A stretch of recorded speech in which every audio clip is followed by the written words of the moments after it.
Bismillahirrahmanirrahim. Assalamualaikum warahmatullahi wabarakatuh. Selamat pagi, salam sejahtera untuk kita semua. Di video ini, saya akan mempresentasikan mengenai proposal penelitian saya yang berjudul Pengaruh Pola Pengasuhan Otoritatif dalam Penggunaan Gawai di Rumah terhadap tingkat pemahaman dan hasil belajar matematika. Sebelum masuk ke dalam pembahasan, tak lupa saya ucapkan puja dan puji syukur atas kehadirat Allah Subhanahu wa Ta'ala yang telah memberikan rahmat-Nya sehingga saya sebagai penulis dapat menyelesaikan proposal penelitian ini dengan tepat waktu. Salawat serta salam juga saya curahkan kepada Nabi Muhammad SAW. Semoga kita sebagai umatnya selalu mendapatkan syafaatnya. Terima kasih juga saya ucapkan kepada Bapak Dr. Budi Manfaat MSI selaku dosen mata kuliah metodologi penelitian yang telah membimbing dan memberikan ilmunya sehingga saya dapat menyelesaikan proposal penelitian ini dengan baik. Baiklah, pertama-tama perkenalkan, nama saya Purinda, saya dari Tadris Matematika 5D, NIM saya 190815147. Di video ini akan ada 3 bab yang akan saya bahas. Pertama, bab pendahuluan, yang kedua bab tinjauan literatur, dan yang ketiga adalah bab desain dan metode penelitian. Bab 1 pendahuluan, bagian latar belakang.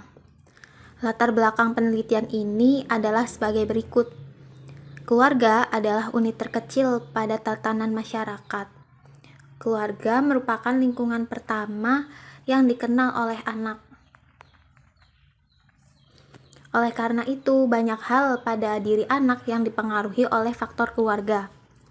Di dalam keluarga, lazimnya terdapat orang tua dan anak. Orang tua adalah ayah dan ibu yang memiliki tanggung jawab bersama terhadap anak-anaknya. Tugas dan peran orang tua terhadap anak-anaknya mencakup melahirkan, mengasuh, membesarkan, dan mengarahkannya menuju kedewasaan dengan menanamkan norma-norma dan nilai-nilai yang berlaku. Orang tua juga memiliki kewajiban untuk mendidik anak-anaknya. Berkaitan dengan mendidik anak di rumah, tak akan terlepas dari pola asuh yang digunakan. Ada banyak jenis pola asuh, salah satunya yaitu pola asuh otoritatif. Pola asuh ini cenderung mendorong anak untuk mandiri, namun tetap memberi batasan atas tindakan anaknya.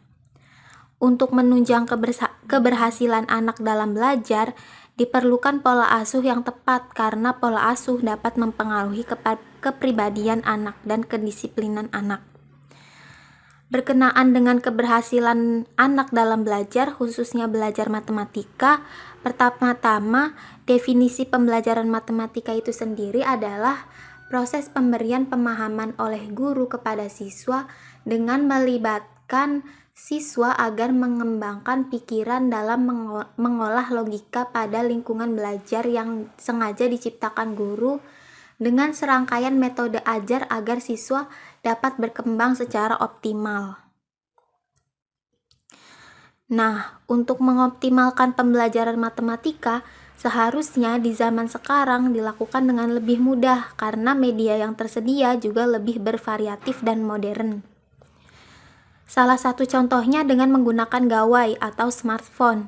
Di dalam gawai ada e-book yang dapat didapatkan melalui internet dan multimedia berbasis video pembelajaran. Dari hasil survei Kominfo pada 2017 menyebutkan bahwa lebih dari 50% warga Indonesia telah menggunakan gawai. Dengan klasifikasi salah satunya pada jenjang pendidikan. Pada tingkat SD, orang-orang yang tidak sekolah itu sebesar 21,8%, pada jenjang SD sebesar 40,87%, pada tingkat SMP dan SMA mencapai 79,56%, S1 mencapai 93,2%, S2 dan S3 mencapai 100%. Data tersebut bisa saja berubah melihat sekarang sedang terjadi pandemi COVID-19 yang memungkinkan peningkatan penggunaan gawai. Oleh karena itu, dari hal-hal yang telah dipaparkan tadi, peneliti akan mencoba mencari tahu hubungan pola asuh otoritatif dalam penggunaan gawai terhadap tingkat pemahaman dan hasil belajar matematika, sebagai salah satu solusi yang ditawarkan untuk meningkatkan kesadaran dari diri siswa dan orang tua siswa dalam menggunakan pola asuh. Pada bagian ini akan membahas mengenai pernyataan masalah dan pertanyaan penelitian.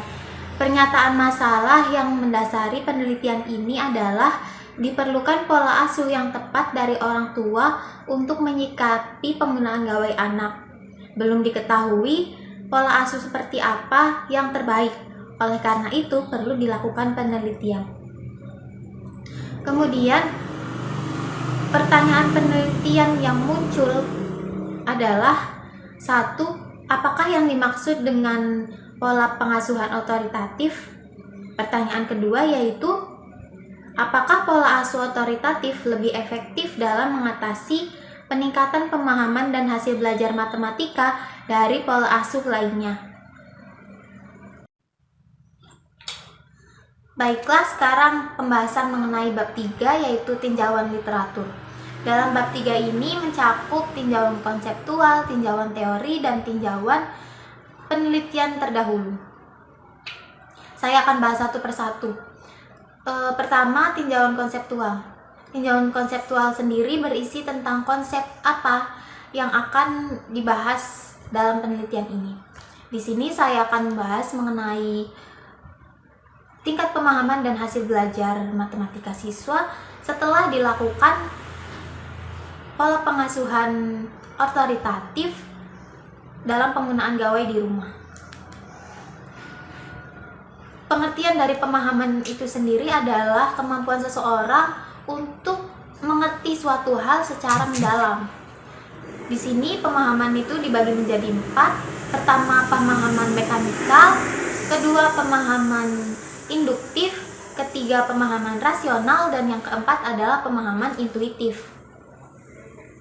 Kemudian, hasil belajar itu adalah kumpulan kemampuan atau kumpulan pengetahuan siswa setelah mereka melakukan pembelajaran. Tinjauan teori. Seperti yang telah disampaikan sebelumnya, bahwasanya penelitian ini untuk mengetahui bagaimana pola asuh otoritatif dalam penggunaan gawai terhadap peningkatan pemahaman dan hasil belajar matematika. Saya mengambil teori dari Sugihartono dan kawan-kawan pada 2007 yang menyebutkan bahwa hasil belajar itu dipengaruhi oleh 2 faktor. Pertama, faktor internal, dan kedua, faktor eksternal. Faktor internal adalah faktor yang berasal dari dalam diri siswa itu sendiri, mencakup faktor jasmania dan faktor psikologi. Kemudian faktor eksternal adalah faktor yang berasal dari luar siswa, mencakup faktor keluarga, faktor sekolah, dan faktor masyarakat. Disebutkan dalam teori ini bahwa faktor keluarga itu menjadi salah satu faktor yang mempengaruhi hasil belajar. Berbicara tentang keluarga, di dalam keluarga biasanya tidak jauh akan pola asuh yang digunakan untuk mendidik anak-anaknya. Pola asuh ini biasanya diturunkan dari orang tua terdahulu. Menurut Latifah pada 2011, bahwasannya pola asuh adalah pola interaksi antara anak dan orang tua yang mencakup pemenuhan kebutuhan fisik seperti sandang, pangan, dan papan dan pemenuhan kebutuhan psikologi yang mencakup rasa aman, kasih sayang, dan lain sebagainya, serta sosialisasi mengenai norma-norma yang berlaku di masyarakat. Pola asuh menurut Baumbrim itu dibagi menjadi 3, yaitu pola asuh authoritarian atau otoriter, pola asuh autoritatif atau pola asuh demokrasi atau pola asuh otoritatif, kemudian pola asuh permisif.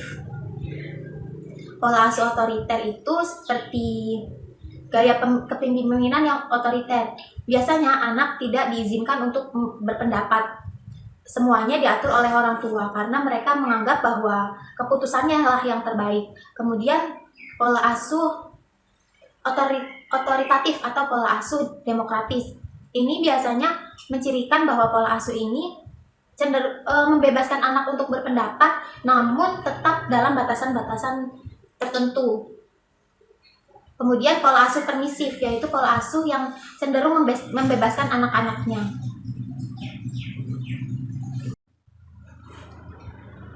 Tinjauan riset terdahulu.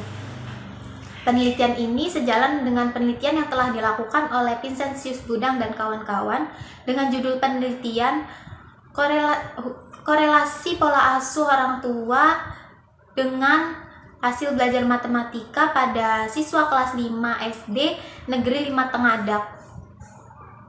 Tujuan dari penelitian itu adalah untuk mengkaji hubungan antara pola asuh dan hasil belajar. Dari penelitian itu dihasilkan bahwasannya ada hubungan yang positif antara pola asuh dan hasil belajar. Berdasarkan penelitian itu, saya mencoba untuk mencari tahu lebih lanjut mengenai bagaimana pengaruh pola asuh otoritatif dalam penggunaan gawai terhadap peningkatan pemahaman dan hasil belajar matematika. Karena sekarang kemajuan teknologi itu sudah sangat pesat.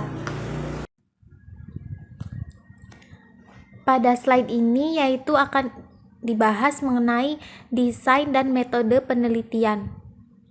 Desain dari penelitian ini yaitu menggunakan one group pretest post-test, yaitu dengan mengkombinasikan post-test dan pretest studi dengan mengadakan suatu tes pada satu kelompok sebelum dan sesudah diberi treatment khusus.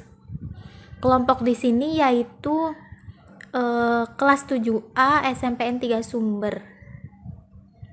Treatment khususnya yaitu dengan memberikan video pembelajaran selama 3 kali pertemuan. Kemudian untuk upaya pengontrolan oleh wali siswa akan diberikan link untuk mengisi angket. Kemudian metode penelitiannya yaitu pada data pertama tingkat pemahaman siswa, teknik pengumpulan datanya yaitu menggunakan pengukuran, instrumen pengumpulan datanya yaitu skala pemahaman siswa, sumber datanya adalah siswa itu sendiri, teknik analisis datanya yaitu menggunakan analisis deskriptif. Kemudian untuk data kedua yaitu hasil belajar siswa, teknik pengumpulan datanya adalah pengukuran, instrumen pengumpulan datanya yaitu skala hasil belajar siswa, sumber datanya itu siswa itu sendiri atau menggunakan data sekunder yang tersedia di sekolah. Teknik analisis datanya yaitu tetap analisis deskriptif. Kemudian data yang ketiga yaitu upaya pengontrolan oleh wali siswa. Teknik pengumpulan datanya menggunakan bertanya, instrumen pengumpulan datanya melalui angket, sumber datanya yaitu wali siswa, teknik analisis datanya tetap menggunakan analisis deskriptif.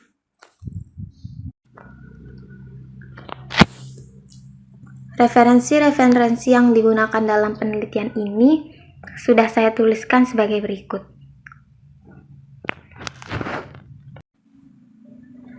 Sekian presentasi yang dapat saya sampaikan. Semoga dengan presentasi ini dapat memberikan gambaran mengenai penelitian yang akan dilakukan. Untuk itu, apabila masih ada kekurangan, atau kesalahan kata-kata saya mohon maaf. Akhir kata saya ucapkan wassalamualaikum warahmatullahi wabarakatuh.